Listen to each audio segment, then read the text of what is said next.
Bien, buenas tardes a todos. No los conozco, pero estoy acá por una invitación de mi tío Guillermo y por ahí antes de pasar a compartir el mensaje, que seguramente van a estar hoy meditando y charlando.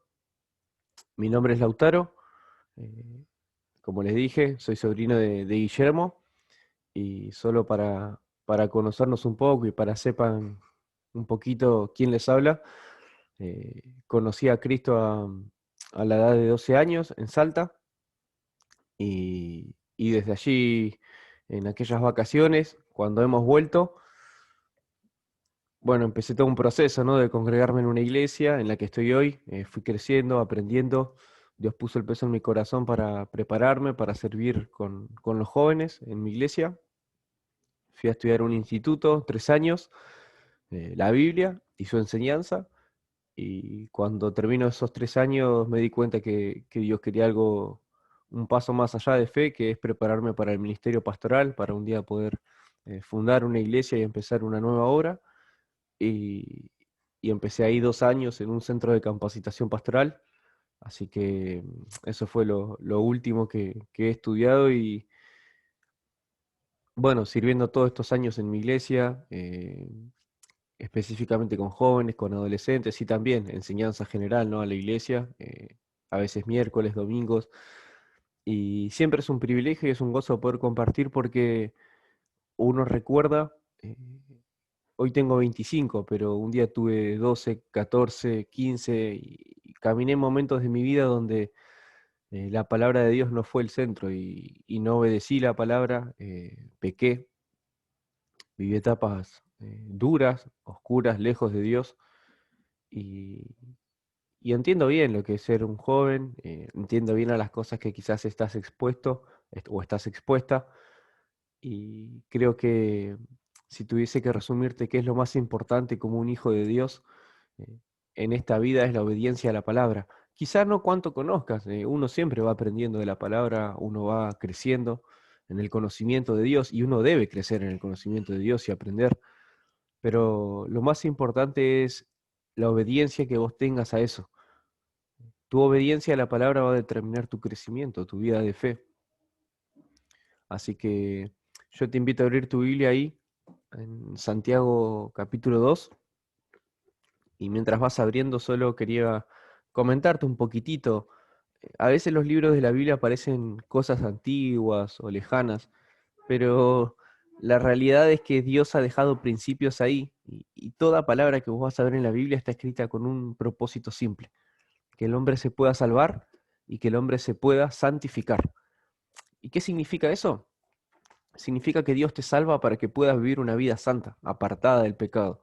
Y todas las palabras que hay en la Biblia, aunque haya libros que uno lee y no entiende, todas son necesarias. Es como un alimento con muchas cosas, un poco de verdura, un poco de esto, un poco del otro, pero todo es necesario, todo es parte de la comida, todo es parte del menú de Dios para que vos puedas crecer, para que tu fe se pueda desarrollar y puedas vivir una vida que agrade a Dios. Todo aquel que se salva de la pena, del pecado, del infierno, es una persona que tiene anhelo por santificarse. La gracia de Dios le va enseñando a vivir una vida lejos de la impiedad, lejos de los deseos del mundo. Eso está en Tito capítulo 2, del 11 al 15, pero esto es importante que lo entiendas, ¿no? Vivimos días donde el cristianismo está muy diluido.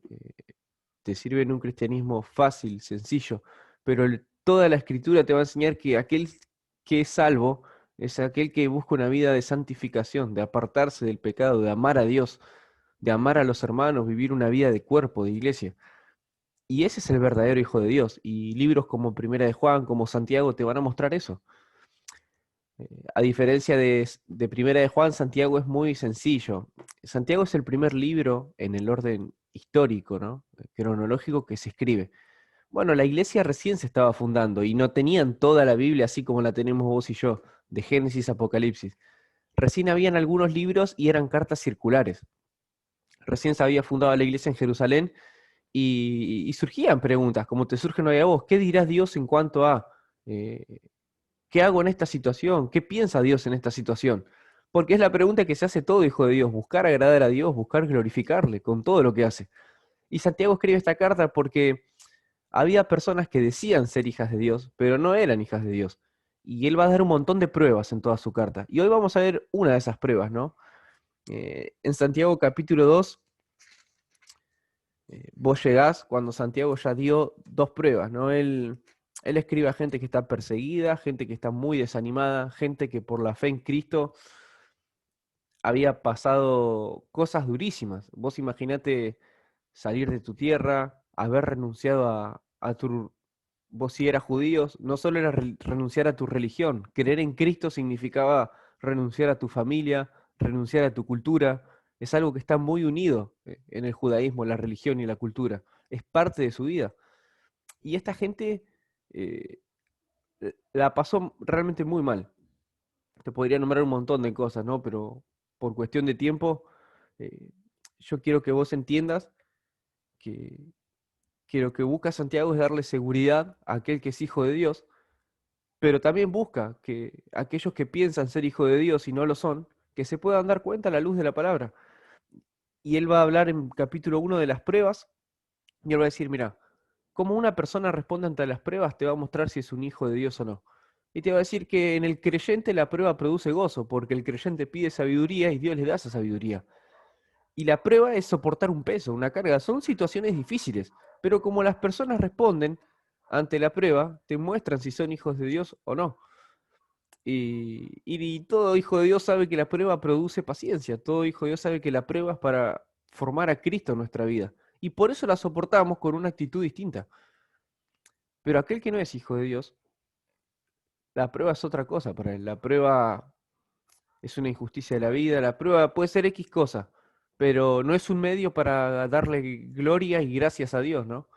Eh, la segunda prueba que le vas a dar es la tentación. Va a decir, bueno, todo el que peca es responsable por su pecado, porque Dios no tienta a nadie. Pero una persona que dice, no, eh, yo pequé porque Dios me dio esto, Dios me permitió esto, Dios me trajo esto. Cómo respondas a la tentación y cómo respondas frente a tu pecado va a demostrar si sos un hijo de Dios o no. El hijo de Dios peca, porque es un pecador también, un pecador perdonado. Pero este pecador dice, pequé yo y fallé a Dios y soy culpable delante de Dios y le pido perdón a Dios, confieso mi pecado y me aparto. Pero el que no es hijo de Dios le echa la culpa, pequé porque me respondieron mal, pequé porque me hicieron esto, pequé. Siempre hay una excusa, siempre hay un justificativo. No tiene una actitud correcta frente al pecado y frente a la tentación. Es más, a veces en el mayor de los casos le echan la culpa a Dios. Ah, pero ¿por qué Dios permitió esto? Pequé porque Dios trajo esto a mi vida. Entonces, cómo respondés frente a las pruebas y a las tentaciones, el capítulo 1 te va a decir, eso es una muestra de si sos un hijo de Dios o no, si realmente tenés la fe que decís tener. Y en el capítulo 2, que es lo que vamos a ver, cortito, perdón, capítulo 1, verso 19 al 25, vamos a leer, dice, por esto, mis amados hermanos, todo hombre sea pronto para oír, tardo para hablar, tardo para irarse, porque la ira del hombre no obra la justicia de Dios. Por lo cual, desechando toda inmundicia y abundancia de malicia, recibid con mansedumbre la palabra implantada, la cual puede salvar vuestras almas. Pero sed hacedores de la palabra, y no tan solamente oidores, engañándoos a vosotros mismos. Porque si alguno es oidor de la palabra, pero no hacedor de ella, este es semejante al hombre que considera en un espejo su rostro natural. Porque él se considera a sí mismo, y se va, y luego se olvida cómo era. Mas el que mira atentamente en la perfecta ley, la de la libertad, y persevera en ella, no siendo oidor olvidadizo, sino hacedor de la obra, éste será bienaventurado. Y Santiago va a mostrar acá otra prueba. Bueno, si una persona dice ser hija de Dios, la actitud frente a la palabra va a demostrarlo, va a ser una evidencia.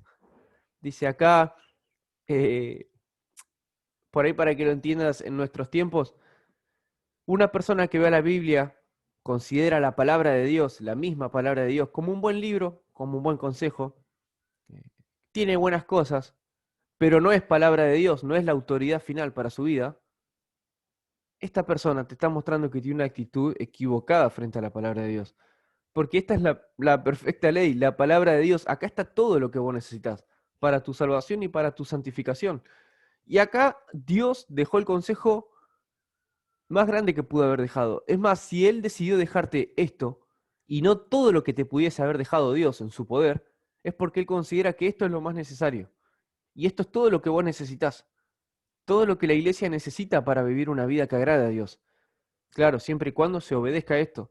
Él va a decir, mira, si vos tomás la palabra como algo a lo cual voy, escucho un sábado, escucho un domingo, otro día de la semana, pero es como que voy y me miro frente a un espejo, ese espejo me muestra los errores, ese, mejor dicho, los pecados, ese espejo de la palabra de Dios me muestra lo que tengo que cambiar como hijo de Dios, pero yo no le presto atención, yo no miro atentamente, como decía Santiago, la palabra de Dios. Bueno, listo, ya cumplí este tiempo, voy y me olvido.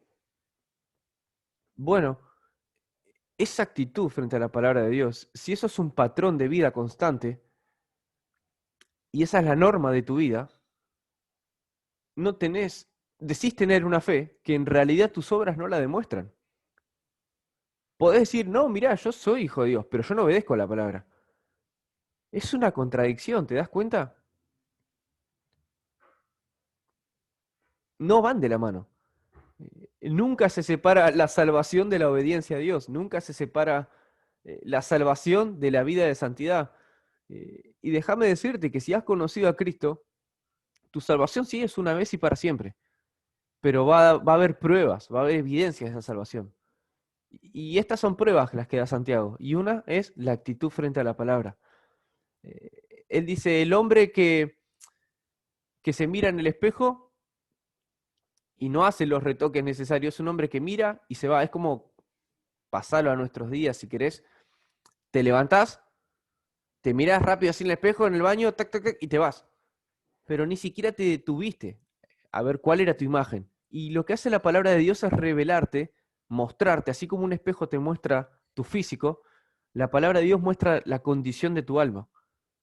Y la Biblia, a través de los hechos y a través de los pensamientos que tenemos, nos va a decir cuál es el diagnóstico de nuestra alma. Y es por eso que el Hijo de Dios se detiene y le da valor, porque al Hijo de Dios le interesa cómo Dios lo está viendo, cómo Dios lo está considerando. Y esa persona que se toma ese tiempo, que escudriña su corazón, que se autoexamina, dice, Dios demanda obediencia de mi vida, un ejemplo, en el amor, en la obediencia de los padres, en la comunión con los hermanos, en prestar la atención a su palabra, en ser apartado del mundo, en no amar al mundo. Dios me pide obediencia. ¿Y cómo estoy en esas áreas? Bueno, mis hechos demuestran esto. Pero ¿qué estoy pensando? Aún más allá, el Hijo de Dios toma la palabra de Dios como la regla de su vida. La palabra de Dios dirige toda su vida, todo su corazón. Y cuando el Hijo de Dios se encuentra en inconformidad, cuando el Hijo de Dios no es lo que la palabra de Dios dice que él debe ser, él empieza a verse como Dios lo ve. Y él a la luz de eso confiesa. Él empieza a decir lo mismo que Dios dice sobre su pecado. Y se duele porque ofendió a Dios en primer lugar. Y entonces empieza a obrar la gracia de Dios en su vida. Es por eso que la palabra de Dios es el elemento central en la santificación del creyente. Es, debe ser el objeto de estudio de toda tu vida. Vos pensás que Dios hoy pudiese revelarse de muchas formas, porque Él puede hacer un montón de cosas al hombre, pero Él decidió que en esta etapa de la historia, la forma en la que Él se revela al hombre es a través de la palabra de Dios. No hay otra forma. Él se revela a través de la palabra de Dios para sus hijos, ¿no? Y para el mundo que no lo conoce, bueno, dice, bueno, si el mundo no quiere prestar atención a la palabra de Dios, la creación da testimonio de un diseño inteligente. La creación da testimonio de que esto lo hizo Dios. Y aún más allá la conciencia es otra de las herramientas que Dios da. Pero para que vos puedas crecer ya siendo un hijo de Dios, lo que te dejó es la palabra. Y la medida de obediencia que vos tengas a la palabra va a determinar tu vida de crecimiento en santidad, en santificación. Así que yo quiero animarte a que medites. ¿Cuál es tu actitud frente a la palabra de Dios? Muy posiblemente si nos hacemos esta pregunta, ¿somos hijos de Dios? Todos dirían sí. Bueno, pero nuestra vida tiene que dar evidencias claras de que somos hijos de Dios. Y una de esas evidencias es la actitud frente a la palabra. ¿Te tomás un tiempo para examinarte a la luz de lo que vas aprendiendo, de lo que vas escuchando? De asociarlo con tu vida, de hacerlo práctico. Es más, te animo, medita cómo fue tu última semana. Solo tu última semana con la palabra. Y no solo te hablo en relación a tiempo de estudio, porque yo también muchas veces he caído en solo estudiar la palabra. Si no la estás estudiando, empezá por ahí y estudiarla. Amala, hacela el centro de tu vida. Pero también debes obedecerla, aplicarla. Y ahí es donde muchas veces nos quedamos muchos. La aprendemos, nos vemos frente al espejo, pero no vamos a la acción y ponerla por obra, por voluntad, en obediencia a Dios. Así que yo te quiero animar a que con tus 12, 15, 18, 20, la palabra de Dios, si sos un hijo suyo, está para nutrirte y enseñarte a fin de que el hombre de Dios sea enteramente perfecto para toda buena obra. No habla de perfección en el sentido de que nunca más vas a pecar, pero vas a tener una madurez en Cristo.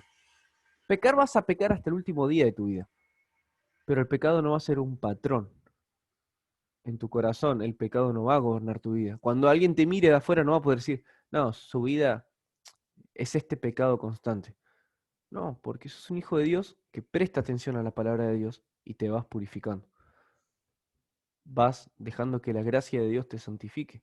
Así que los quería animar con eso y que examinen, ¿no? Eh, Santiago dice, bueno, si decís ser hijo de Dios, esta es una evidencia, la actitud frente a la palabra de Dios. Vamos a orar. Padre, te doy gracias por este tiempo, por poder compartir, Señor, con mis hermanos, Padre, y también te ruego, Señor, por aquellos que quizás están entre nosotros y hoy quizás no te conocen, quizás eh, han hecho una confesión de fe, Señor, que no han entendido realmente lo que significa, lo que implica el Evangelio.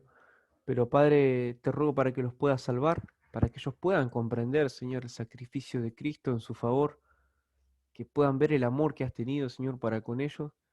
Y, Señor, aquellos que te hemos conocido, que podamos realmente no solo decir, sino que nuestra vida, Señor, de evidencias, patrones claros, Señor, de lo que decimos ser, Padre.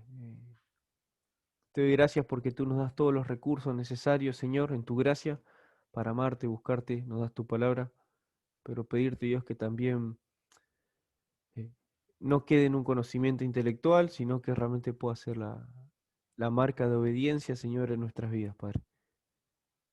Bendice, bendice a esta iglesia, Padre, bendice a estos chicos, ayúdalos, Señor, y que día a día puedan ser un testimonio claro, Señor, de lo que es un hijo de Dios. Oramos en el nombre de Cristo Jesús. Amén.